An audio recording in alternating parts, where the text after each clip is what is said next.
blessing of the Phoenix go with you. How long have you been pursuing the Black Shields? Since they burned their first village.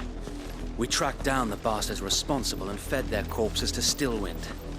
Suffice to say, that got their attention. It's been a game of cat and mouse ever since.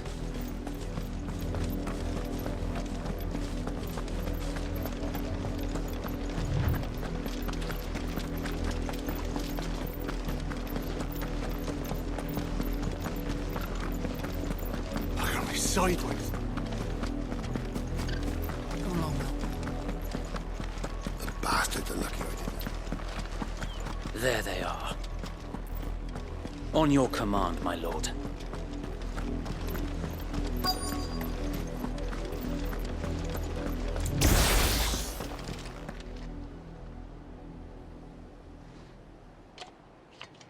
What is it now? I told you! We bear a message for the Vicereine. From the Guardians of the Flame. Ha! You presume to tell us that a pair of filthy vagabonds, a woman and a dog, could guard aught against the might of the Black Shields? Then come! Die along with your flame! For Azaria! For Azaria! Your petty revolution ends here. On these our swords we swear.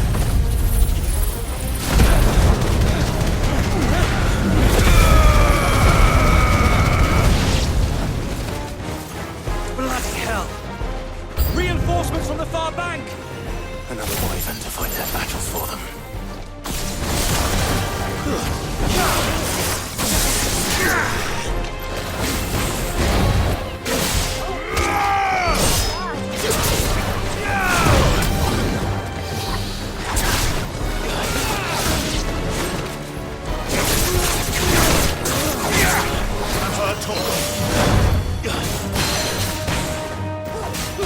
To me, boys!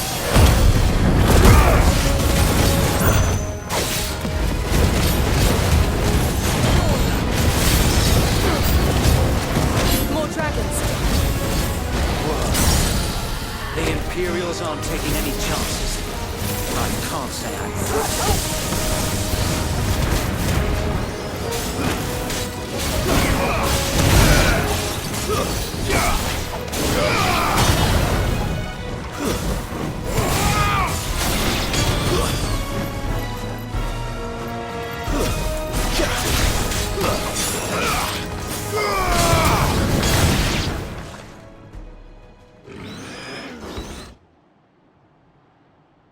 A noble stand, albeit a misguided one. In taking it, you have but proven our point, that this land is in dire need of cleansing.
I don't see any more. Nor do I. The plan worked. It did. It bloody worked. We sent every last one of the rotten bastards straight to the mud! My, Lord, perhaps this will be enough to stop the Cullings. For the time being, at least. Perhaps. Though I doubt my mother will take this loss well. She'll move swiftly to see her minions' ranks replenished. And then it will all begin again. I often wonder if the nation we once knew is gone for good. Her fields rot. Her people starve. We battled to preserve the flame that was, but for every foe we fell, another springs up in its place. Yet be that as it may, it is still our home, and we must fight for it, as we always have, and always will. For as long as the Firebird's flame burns in our hearts, the Duchy cannot die. And her loyal subjects may dream of a day when the Rosarian standard flies over Rosalith once more. So wait, Think we should fall back to Port Isolde before the garrison sends reinforcements? A sound strategy, my lord.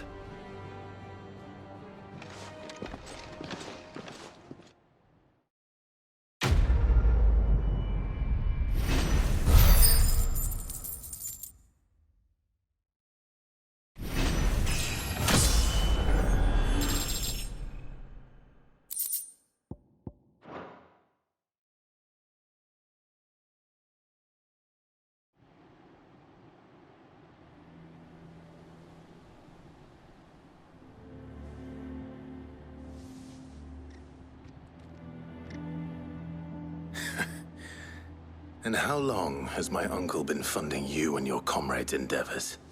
Since the beginning. Lord Byron was the first person I turned to after forming the Guardians. And had I known of this tunnel back then, I wouldn't almost have been hanged by the city guard for trying to sneak over the wall. I suppose a formal request for an audience would have appeared suspicious. And appearances must be maintained. Were the Vice-Regency to catch wind of Lord Byron's involvement in our movement, they'd seize his estate and send him to the gallows, where he would be of no use to anyone. And so, though it sickens him to the soul, he plays the part of the loyal lord, knowing that one wrong move might prove his downfall. It is why he remains ever vigilant. Don't be surprised if he refuses you an audience, especially since you're famously dead. Then I will have to think of a way to prove that I am neither wraith nor wrongdoer. I might have something which could help with the latter. It's the mark of the Guardians. Display it, and those who love Rosaria will know where your loyalties lie.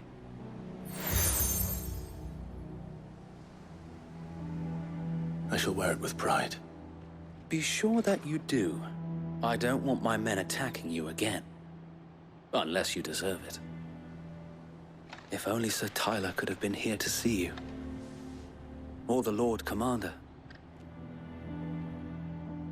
Thank you, Sir Wade. If there is ever anything you need. I know. Go on now, my lord.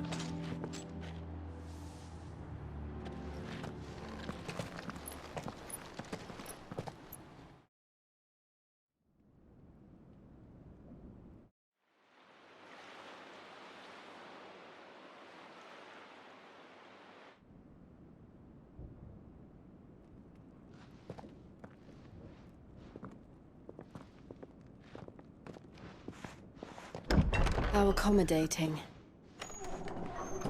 Do you really think they believe we are who we say we are? Not a chance.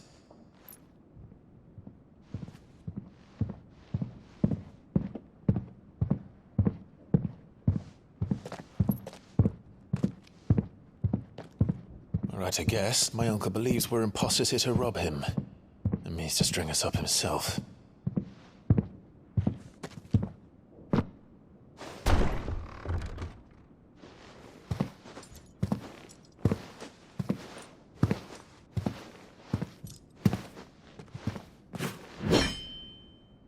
Imagine my surprise when I was told my nephew had come to visit.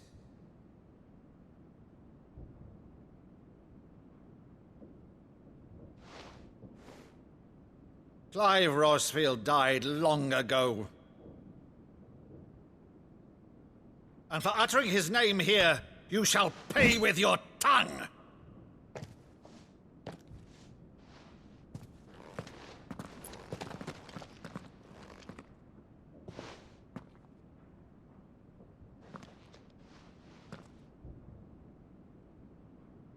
You would mock me as well?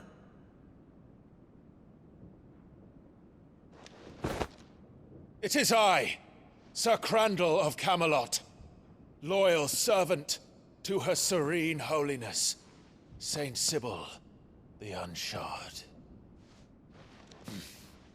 Meadow, thou vile sorcerer, for thy crimes against church and crown, I shall have thy head.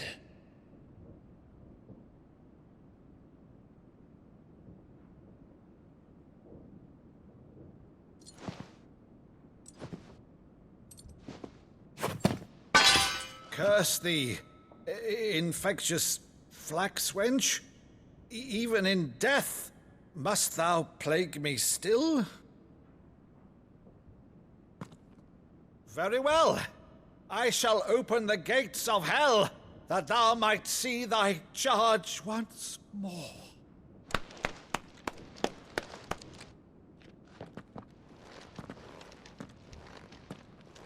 Bravo, Uncle. You're still the finest Meadow in the twins. Oh, Clive, my dear boy, it's really you.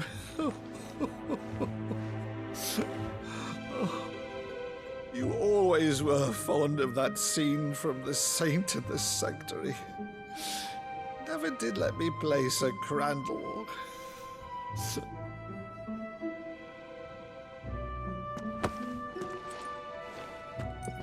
I have a favor to ask, Uncle Byron. Rutherford, inform the kitchens. There'll be guests. We dine immediately. But, Uncle... You can't very well regale me with the tale of your miraculous preservation on an empty stomach. Go on, sit.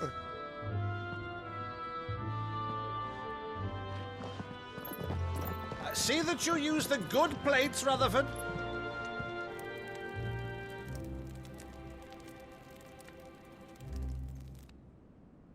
So you arrived late to one of her cullings, did you?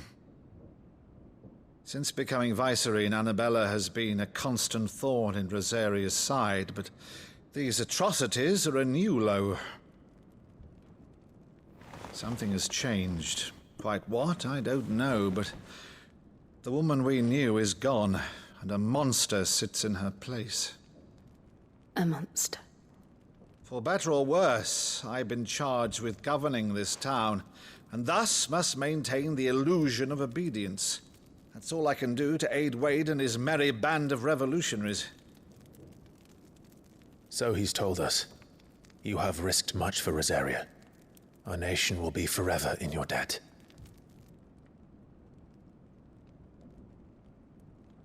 It has been 20 years, Clive. The nation your father and your forefathers fought to defend is no more. Perhaps it would be otherwise had I the courage of my brother.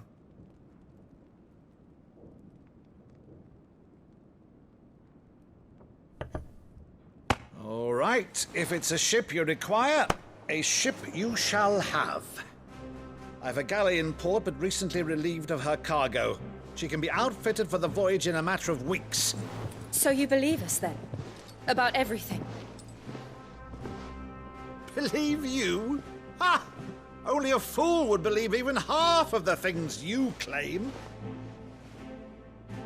But until tonight, only a fool would have believed my nephew still lived.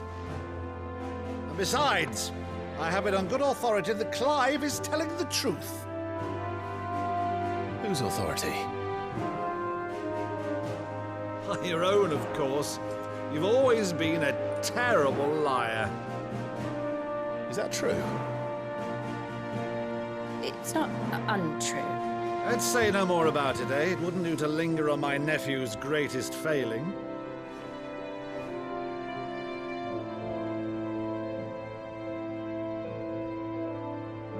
The one thing I cannot believe, though, is all this about you being Sid. You were always such a good boy, but now you're quite the outlaw. Which, if I'm not mistaken, would make me an outlaw's uncle. Right then, who shall we pillage first? Rutherford, fetch me my cutlass. This will be fun.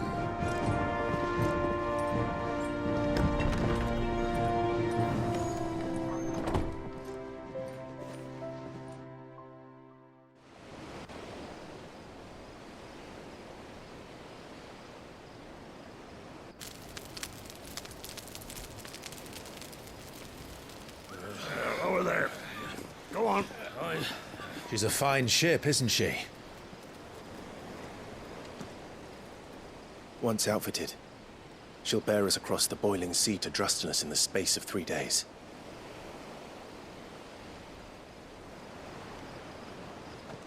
Something on your mind?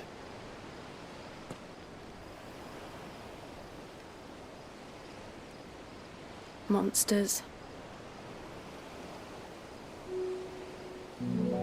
When I served the Iron Kingdom, I did so because I saw no other choice. Because once they learned that the lash would not move me, they turned it on those who could.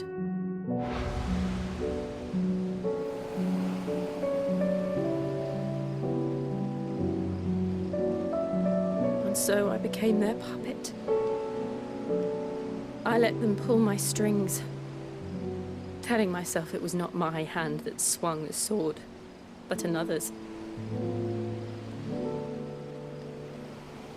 I removed myself from the truth so I wouldn't feel the pain it caused.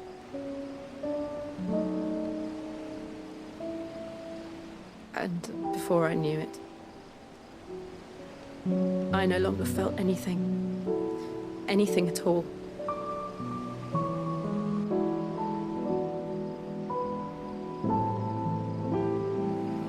I had become a monster.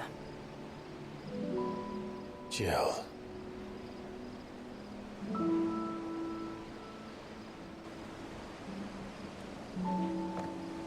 I don't want to be a monster, Clive. Do you understand? I want to choose a different path, a better path. To live on my own terms. But before I can do that, I need to come to terms with my past.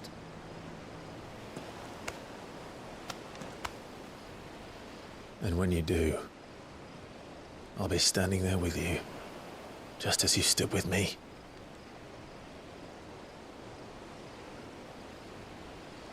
Thank you, Clive. I must atone for my sins. Only then, when it's done, will the monster cease to be. Just promise me that you won't die with it.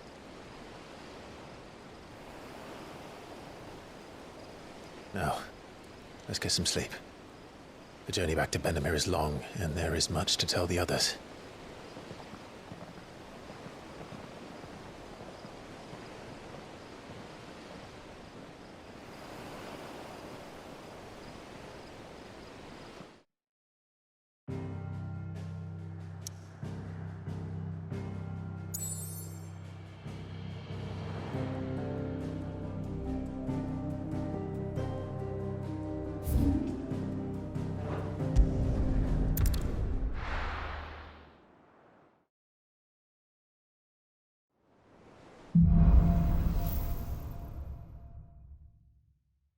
Only the Founder knows what awaits us in the Iron Kingdom. But Vivian could probably make an educated guess.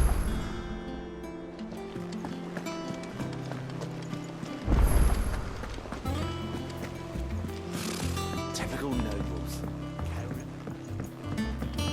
How did we never There are new hear? billets being posted every day. Clive! Oh, am I glad to see you? Is something wrong? It's Blackthorn. He ain't himself. And if I'm honest, he ain't been for a while. Normally it only takes a couple of drinks to perk him back up, but not this time. Something's getting him down. And whatever it is, he ain't telling. It's like he's lost his spark, you know? He's barely got enough fire in his belly to get the ump about stuff. But I'm thinking he might if we both bent his ear, because he respects you, innit? So, what you say? Fine. If you think it will help. I knew you'd understand. But if he doesn't want to talk, we let him be. He'll open up when he's ready. All right. Now, he'll only smell a rat if we both turn up at once. So, I'll go first, and you can meet us at the forge. Wait a bit, then head over when you're ready.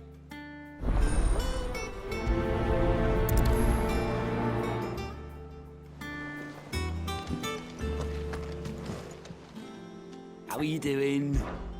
Quick look. Think you can help? Welcome to the Patron's Whisper. Is everything we've received and everything promised?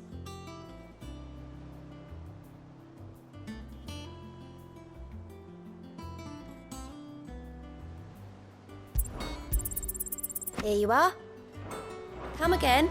I may have more for you.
It will be over soon. One way or another.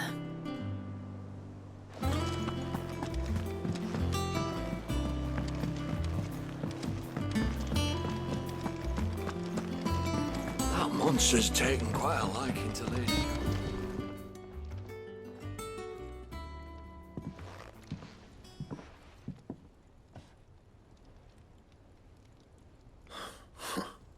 First August, and now you. What are you pair up to? What's it got to do with me? August was worried that something had been weighing on your mind. I thought you might want to talk about it. Did you now? I told you not to stick your nose in my business. What'd you go and do? Clive just wants to help, innit? What's so bad about that? Talk to him. You never know, you might feel better for getting it all out in the open. Please, mate. I'm worried about you. Phil shut you up. It's nothing, really. Stupid. Not the sort of thing you bother people about. Why don't you tell us all the same?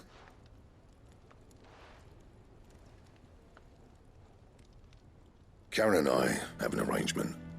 I keep an eye on Goots, and she shows me what the competition's up to. Interesting arms and armor, things like that. Anyway, the other day, she shows me a cuirass she's come by. Masterpiece of level work. Light, supple, and tougher than it had any right to be. Made my stuff look like heavy, clumsy shit. I should have brought the bastard thing there and then just to study it, but I was too proud. Now, every time I reach for my hammer, I'm reminded that I'm not the craftsman I thought I was. There. You happy? You got what you came for? Now piss off. All right. We're going.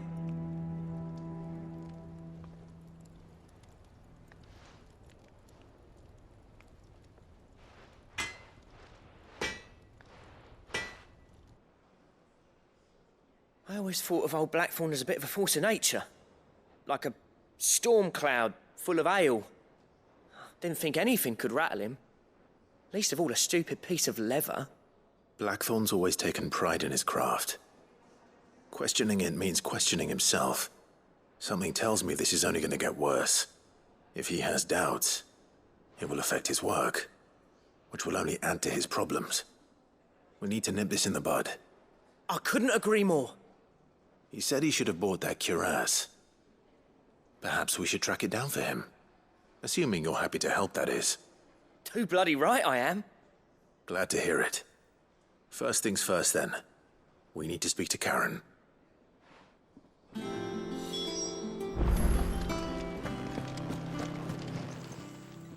Karen, do you have a moment? Blackthorn mentioned that you'd recently come by a leather cuirass. An exquisite example of the craft, from what he told us. And he ain't been himself since he saw it. So we thought we'd buy it for him.